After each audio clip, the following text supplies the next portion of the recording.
Ano uli ang pangalan mo? Stella po. Estila. Opo. Ate Estila. Mga dabarkat sa studio. Hi mo sila ron. Hi po, Busing. Hi, Stella. Si Ate...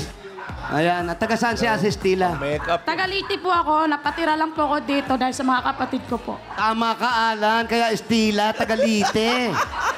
Anong ginagawa mo rito? Dumaguete. Waray-waray. Malapit kayo sa Dumaguete? Hindi po. Bisaya Leyte po yun. Mismo. Apo yun. Oh. Anong ginagawa mo rito? May pamilya ka na? Opo, opo. Kailan ka pa nauwi dito sa Manila? Matagal na po. Ano na po, 20 years na po. 20 years, matagal na. May naiwan ba doon sa Lite? Opo, yung... Magulang mo nandun? Opo. Tatay? Nanay? Opo. Kailan kayo huli nagkita? may iyak. Yung 2009, 2010 pa po. Yan na Ba't ba? umiiyak si Stella? 2010 pa, Mayor. 2010. Matagal-tagal na. 2010, medyo matagal-tagal na. Hindi mo na sila nadadalaw. Opo, hindi na po. Simula yung nag-asawa po ako, hanggang sa nagkanak po ako. Bakit hindi mo na sila nakita? Nagalit ba na nag-asawa ka na? Opo, malayo po. Nagalit sila? Hindi naman po. Hindi naman nagalit. Galit sila sa aso. Oo. Pero ikaw, ate, wala ka bang plano silang dalawin na uli? Matagal na pala hindi nakakauwi. Gusto ko po kasi wala po akong pera. Pero nakakamusta mo naman sila. Opo, bitch Kamusta po. sila ron? Okay naman po sila. May kapatid ka pa doon? Opo, dalawang babae. O, kamustahin mo sila? Nanonood sila ngayon. Be, nandito na ako. Tagal na tayo hindi nagkita. Sana magpagkakataon na ito magkita tayo. Sila ang nanay mo at tatay. Papa ko po nakulong. Ha? Ano ba nangyari? Bakit? Dahil napagbintangan po siya. Kailan pa po naipasok? Mag-iisang taon na po ngayon. Eh, si nanay. Nandun naman po si mama, nangangatulong po doon sa amin. Nangasambahay. Kasambahay. Doon sa Leyte. O yung asawa mo nasaan? Wala na po kami. Wala na rin Wala kayo? ka na rin asawa. Kailan lang? Yung yung New Year po, wala na po kami. Itong New Year na to. Ito lang. Opo. Naghiwalay Bakit? kayo. Iniwan po kami. Anong dahilan? Sumama ba siya sa baby racket pag ano? Ano ba? Puro po kasi pang babaeng ginagawa niya. Para dumating po yung point na wala na po kung amor-amor sa kanya. Para sa bata na lang din po. Nung New Year mo lang naramdaman? Matagal na po ako nagtitis para sa mga bata.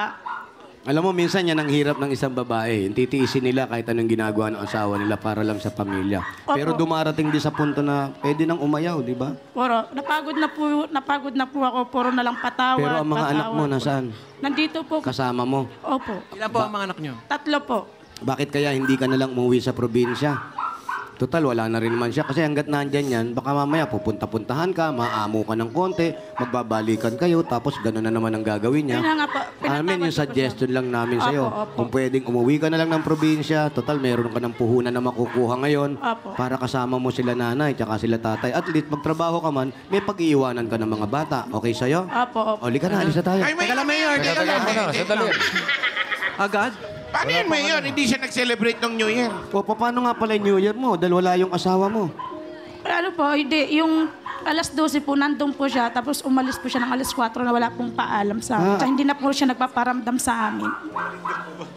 Eh, ganun Ibig talaga sabihin ang itong buhay. bagong Kung ako taon na sa'yo. sila naghiwalay, Mayor? Opo, bossing. Ngayon lang bagong taon sila naghiwalay. Pero sa kanila muna nagpaabot ng alas 12. Oo. Tapos, Tapos umalis na. hindi na kaya babalik? 9 days ago, mga... Ayoko na po siya tanggapin. Kasi paulit-ulit na lang po, napapagod na po ako. Isa kasi naabuso eh. Nakaluhod. Simula po, nagkana kami ng isa hanggang ngayon Ayan. naging 3. Paano ro kung bumalik yun at nakaluhod pa sa'yo? Magmamakaawa sa'yo. Hindi ko na po siya tatanggap. Huwag po kayo mabibigla.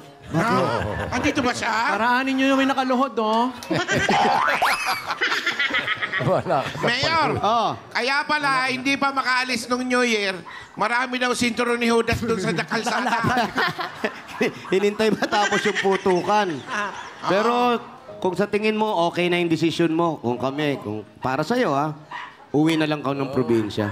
Opo. Kasi mas maayos pa yung mga anak mo. Kaysa rito, nag-iisa ka. Opo, nangungupahan po ako. Wala pang ubayad yung upa ko, tsaka kuryente. Pero doon may sarili kayong bahay.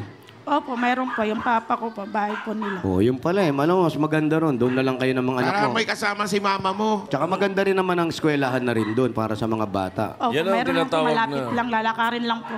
Tinatawag na blessing in disguise, yung pagkakaalis niya. Yun. Uwi ka na lang late eh. Napaganda. Mas maganda Ang buhay laki pa nung doon. inuupahan nila dito, oh. Hindi kanilang bahay yan. Nakisilong lang tayo rito. Alam mo, mas maganda yun. Tabangan si Tito Sen. Magandang pagkakataon yun. Kaya ginawa yun para makalayo ka na rin sa kanya at makalayo ka doon sa tao na pilit ka naman hinahatak pababa. Opo, opo. Ilang taon na ba yung mga sabi mo anak kay mo? nanay, uuwi ka. Estela. Ilang taon na yung mga anak mo? Yung panganay ko po, 12, tapos yung pangalawa, 9, tapos yung pang-apat po. Ay, pangatlo, 4. Yung pangatlo po, yung pangatlo, 4 years 4 na old. taon. So, ibig sabihin, wala ka pa pag-iiwanan. Anong hanap buhay mo ngayong Ito po. umalis siya? Ano? Titinda yan? po kakanin. Ah, nagtitinda siya ng mga kakanin. Ayan, oh. Ayan yun, tinda niya. Ano mga kakanin yan? Ayan. Ano mga Mga anong kakanin yan? Kutsinta. Sari-sari po. Magsambit ka ng iba. gamas at talong? Kutsinta, meron silang kasaba, may bibingka. Opo, opo, mayroon. Ikaw ang gumagawa? Ay, hindi po. Nangamuhan lang po ako. O kahit nandun ka sa Leyte, pwede kang humango sa kanila. Sa Leyte mo Dadalhin sa itanda. hanguin dito, Mayor. Tapos papunta ng Leyte. Hindi malayo yun. Pwede na siya, Malayo ba yun? pwede naman siya gumawa na lang yan dun sa Ah, late. pero kaya mong gumawa mag-isa. Yung iba po, pero Sige nga, patingin nga. Yung iba lang. Pero mag-isip ka na rin ng ibang trabaho, ibang negosyo. Para kahit Opo. maiwan mo yung mga anak mo, nandun sila nanay, tsaka yung mga kapatid mo. opo, nandun po. Talagang sineswerte ka, no? Opo. May nawala, may mas malaking babalik naman sa'yo, di ba? Opo, opo. Tapos yung mga anak mo, gusto ba nila sa Leyte? Yun na pong ayaw nila. Yun lang po yung ano kasi ako, kung saan yung mga anak ko, nandun ako kasi masaya sila. O, yun ang gawin natin. Anak, ayaw nyo. O, iwan kayo dito. Ako aalis. Ganun lang yun. Maraming mapapasokan sa Maganda na sa eskwela late doon. ka mo. Maraming eskwelahan na doon. Ipapaliwanag mo lang sa kanila ng maayos. Kasi wala naman silang magagawa kahit gusto nila rito. Kung saan yung ikagaganda ng buhay natin at ikagagaang doon tayo. Opo. Di ba? Opo. Ayaw ng mga anak mo. Opo. Bossing, ayaw daw ng mga anak. Anong gagawin Ano natin ba pag ayaw sinasabi? ng mga anak nito? Ibibigay niya sa ta. Ayaw. Oh. Sabi O, nga, bigay mo sa tatay. Payag ba sila sa tatay? Ayaw nga po nila mamaghiwalay kami, pero di ko na po kaya kasi. Ayaw nilang maghiwalay kayo. O, kasi nandun pa kayo sa punto na hindi pa rin tanggap ng mga bata. Kung Opo. tanggap mo, hindi pa siguro yung mga bata. Pero Hindi, kailangan... hindi nga po kasi humahabol pa yung bunso ko sa papay. Nagkikipapa po kasi yun eh. hindi ganun na ba... talaga. Pero ipapaliwanag mo sa kanila. Mayor, sa unti-unti. tingin mo ba hindi na maayos yan? Hanggat maaari, sana maayos eh. Maayos. Sa tingin mo ba hindi na maayos? Hindi ko po alam kasi hindi na po siya nagpaparamdam sa amin eh. Wala na amoy ng kandila, wala. Kahit Mayor, bulaklak, kahit sa butterfly. Buhay pa yung asawa, Ibang Mayor. paramdam yun. Bulaklak. Buhay pa, buhay Ah, pa. buhay pa ba? Buhay pa ba? Pero kung ayaw na talaga niya, bossing, kasi ngayon masakit pa nangyari, paulit-ulit na ginagawa. Siguro palilipasin muna ng mga 3 days. Kahit magaan yung butterfly, Mayor. Wala nga, hindi nga. Paliwanag mo na lang unti-unti. Ang unang-una kasi naapektuhan yung mga bata. At yung araw-araw na nakikita nag-aaway kayo, minsan apektado pati yung pag-iisip ng Yung mga ba yung bata. anak mo? Yung ba yung anak mo? Sino anak mo dyan? May anak ka ba dyan? Nasaan yung anak? Wala daw. Nasa bahay daw. Sa bahay po namin eh. So wala kayong TV? Mayroon po kasi hindi po sila nanonood kasi Oh, puro gadget ang hawak ng mga bata Opo, ngayon. nagsiselfon O, ano lang lang. sasabihin mo sa mga sa nanay mo? Malapit ka na umuwi. pa, uuwi na magkikita po tayo. May mga plano ka rin ba para sa mga magulang mo? Opo, gusto ko po sila mamasyal dito kasi wala po akong pera para pamasahin nila. Yung pangkabuhayan nila. Ano po sila? Hindi ko po alam. Anong kasi trabaho ng matagal- nanay mo ngayon? Wala si tatay mo. Namasukan po. Hiwalay po yung Namasukan sa papa ko bahay at daw. mama ko. Ay, wala walay din. Nag-asawa na po yung mama ko ng iba. Mula nung nakulong ang tatay mo. Hindi pa po nakulong yung papa ko. May asawa na. Foreigner yung asawa. Hindi naman po. Ay, walang ganun. Foreigner. Napunta ka sa foreigner. Oo, wala. So, ibig sabihin, bago pa mangyari sa tatay mo yun, nagkahiwalay na sila. Opo, opo. Matagal na po. Ano pa lang yung kapatid kong bunso, 6 years. 6 years old. Pero nung ikaw, nung naghiwalay ang magulang mo, anong naramdaman mo? Masakit din po. So ngayon nararamdaman mo na rin kung ano yung pakiramdam ng mga bata. Opo. Ganun nga po. Nilalaban ko. Simula po kasi yung isa palang anak namin, ginagawa niya puro pambabae. Eh, bakit nagpadagdag ka pa ng anak? Alam mo naman Siya pala pala. kasi love niya. Paring hampas. Ganun ba talaga yung pagmamahal? Akala ko po kasi magbago. Hindi naman po puro patawad lang ginagawa ko. Parang yung dumating ng point na wala na taga ko kamor-amor sa kanya. Ano ba ang trabaho Sila ni ko po Mister? siya nahuhuli. Ano trabaho ni Mister? Ano po, driver po. Driver. Ano? Driver ng ano? Driver ng... LT300, yung company ng mga kalendar po. Sa kampanya pa, kumpanya. Opo. Hindi nangyayari dyan. Siyempre, iba-iba yung sakay nun.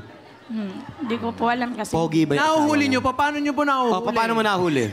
Yung ano po, sa cellphone. Lagi Cellphone talaga eh. Sigurado po kayong babae, baka naman po bakla naman po yon. Hindi po, yung anak ko po nagsasabi. Kasi nakakasa ko ng bata.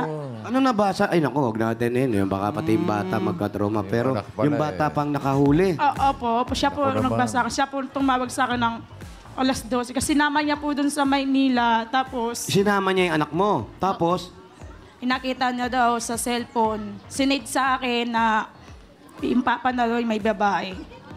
Oh, yung... yun ang mahirap eh. Yung ultimo bata na ang nakakita eh. Kilala niyo po yung babae? Ay, hindi po. Taga doon po yata. Gusto niyo po ba ipakilala namin sa inyo? Magbibigla. Oy. Ilan ang anak mo? Sino mas Ilan ang anak? Ilan ang anak? Tatlo po, tatlo. Natatluhan pa, bossing. Tatlo. Ay, dahil tatlo, ay dapat may regalo. Paano sungkot? Ayan. Regalo. Tatlo. Regalo. Ano? O bakit? Kung apat pala, walang regalo. Meron pa rin. Meron pala. Meron pa rin. Eto, ngumiti ka muna, tanggalin mo na yung problema dahil ito na yung regalo mo at sigurado makakatulong sa'yo. Meron ka regalo na 5,000 pesos galing ito sa TNT! 5,000 pesos! Iba talaga ang saya kapag nakakapag-stream ka ng mga paborito mong videos. Sakto ang TNT Giga Video 60 dyan dahil may 5 gig ka na pang streaming for 3 days. Kaya mag-load na mga katropa. At meron ka pang another 5,000 pesos at grocery items galing naman ito sa Pure Gold! Panagang bagong taon sa mas pinabawang presyo araw-araw ng Pure Gold. Pangsak sa bahay, pang New Year's party nyo or pang negosyo, hakutin nyo na yung lahat dahil sa Pure Gold, Always panalo! It's idol time, kaya meron ka naman 1, 2, 3, 4, 5,000 pesos at regalo galing sa CDO Idol Cheese Dog. Sa CDO Idol Cheese Dog, enjoy ang bawat kain at kagat dahil ito ay cheesy namnam at juicy namnam. Talagang namnam ang sarap ng buong pamilya. At dagdagan pa natin ito, ang tanong namin sa iyo, bukod doon sa asawa mo, ayaw mo na, pero nagluluto ka ba ng Bukod sa tinola? kakanin. Opo, tinulang manok. Oh, iba yung tinalong manok sa tinolang manok, ha? Tinolang manok po kung dahil dyan. Meron po kayong 5,000 pesos plus regalo mula sa K na sikreto sa tinolang meaty. Sarap ang Nor Chicken Cube! 1, 2, 3, 4, 5,000 pesos. 5,000! May rich flavor at sarap ang isang buong manok na matagal na pinakuluan, kaya meaty sarap ang tinola. Iba talaga ang lasa ng tinola kapag may Nor Chicken Cube! Congratulations! Congratulations sa atin. Ayan na. Salamat po. Bossing, maraming salamat po. Malaking bagay na to sa akin. Ay, palalakihin pa natin yung bagay mo. At meron ka ng 25,000 plus mga regalo. Dadagdagan pa natin yan para makauwi na kayo ng Leyte. At makasama mo na si Mama. At para sa mga anak, dagdagan pa natin ng 50,000 pesos. 50,000 pesos! Bossing, maraming salamat po. Ito, ate, hawakan mo. Oh, ate, hawakan mo. 10,000, 20,000, 20,000, 30,000, 40,000, 50,000 pesos. 50,000. Salamat po, Bossing. Ay, pabalik Tito na raw. Sen, Pabalik Vic and na. Joey. Salamat po. Maraming salamat po sa lahat ng Itbulaga po.